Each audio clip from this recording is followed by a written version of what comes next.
नमस्कार,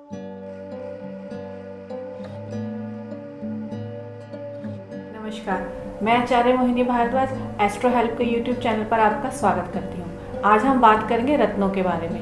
रत्न आखिर कौन पहन सकता है, रत्न पहनने के लिए हमें किसकी सलाह लेनी जरूरी है और रत्न पहनने के लिए सबसे पहले हमें क्या पता करना चाहिए कि कौन सा रत्न हमें पहनना चाहिए।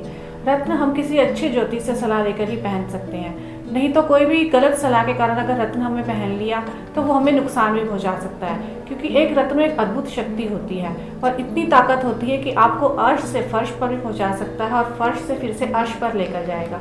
इसीलिए रत्न को पहनने के लिए अच्छी जानकारी होना बहुत ज़रूरी है और किसी ग्रह की ताकत हम तक पहुंचने के लिए ही हम उस रत्न को धारण कर सकते हैं, क्योंकि कोई ग्रह हमारी कुंडली में अच्छा है और अच्छा होकर भी हमें फल नहीं दे रहा क्योंकि उसके अंदर बल नहीं है। उस ग्रह को अच्छा करने के लिए ही हम रत्न का सहारा लेते हैं, जिससे कि हमें उसकी अद्भुत शक्ति प्राप्त होती है। हम बात करेंगे पन्ना रत्न के बारे में। यह हरे रंग का होता है।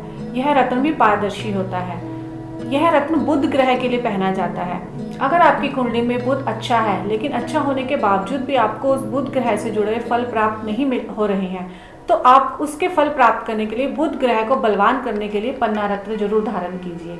लेकिन इसको भी धारण करने से पहले आपको किसी अच्छे ज्योतिष से सलाह मशवरा जरूर कर लेना चाहिए। बुध ग्रह दिमाग व स्मरण शक्ति को तेज करने के लिए पहना जाता है। हमें याद किया हुआ कितनी देर तक याद रहता है, यह हमारी स्मरण शक्ति, हमारी याददाश्त कितनी तेज है, यह सब बुध ग्रह पर ही निर्भर करती है। इसीलिए इन सब चीज़ों को अच्छा करने के लिए आप इस रत्न को धारण कर सकते हैं। इसको पहनने से शिक्षा, ज्ञान, स्मरण शक्ति, व्यापार करने की बुद्धि सब आती है।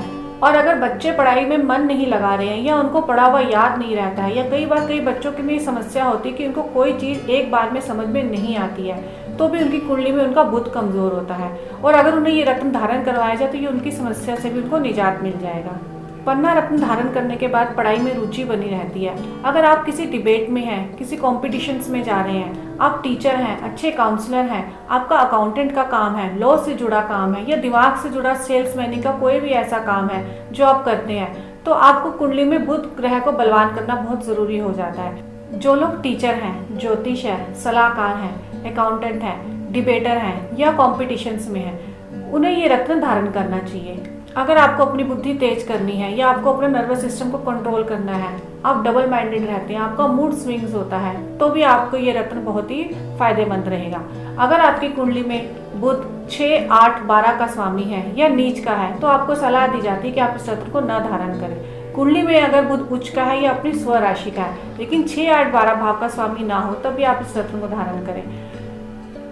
बुध पहले भाव में, दूसरे भाव में, तीसरे भाव में, पंचम भाव में, सप्तम भाव में, नवम, दशम, एकादश भाव में हो, तभी आप इस रत्न को पहनेंगे तो बुध बलवान हो जाएगा और आपको बुध से जुड़े हुए कारक की प्राप्ति होगी। अगर आपको नाक, कान, गले की समस्या है, तब भी आप इस रत्न को धारण कर सकते हैं। लेकिन आपको कोई झूठ बोलने की आदत है या आपके घर में आपका सामान या कहीं भी आपका सामान बहुत जल्दी से चोरी हो जाता है, तब आप इस रत्न को धारण न करें। अगर आप हकला कर बोलते हैं या अपनी रखी हुई चीज़ को भूल जाते हैं, अपनी स्मरण शक्ति को, अपनी याददाश्त को तेज रखना चाहते हैं या कुछ चीज़ याद की हुई आप सोचते हैं कि हमें लंबे समय तक याद रहे, तो ये रत्न आपको बहुत फायदा करेगा।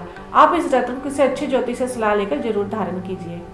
इसी के साथ हम अपने इस विषय को यहीं पर समाप्त करते हैं। अगर आपको भी कोई रत्न खरीदना है तो आप एस्ट्रो विधि की वेबसाइट से कांटेक्ट कर सकते हैं। यहाँ पर आपको सही ज्योतिषीय सलाह भी मिलेगी और सही ज्योतिष सलाह के साथ आपको प्राण प्रतिष्ठित रत्न भी मिलेंगे, जिसको पहनने से आपको ज़रूर फायदा होगा। अब अपनी वीडियो को हम यहीं पर समाप्त करते हैं। नए विषय के साथ फिर से आपके साथ उपस्थित होंगे। लेकिन हाँ, अगर आपको हमारी वीडियो पसंद आती है तो आप इसको लाइक भी कीजिए और आप हमारे साथ बने रहना चाहते हैं तो आप इसको सब्सक्राइब भी कीजिए। नमस्कार।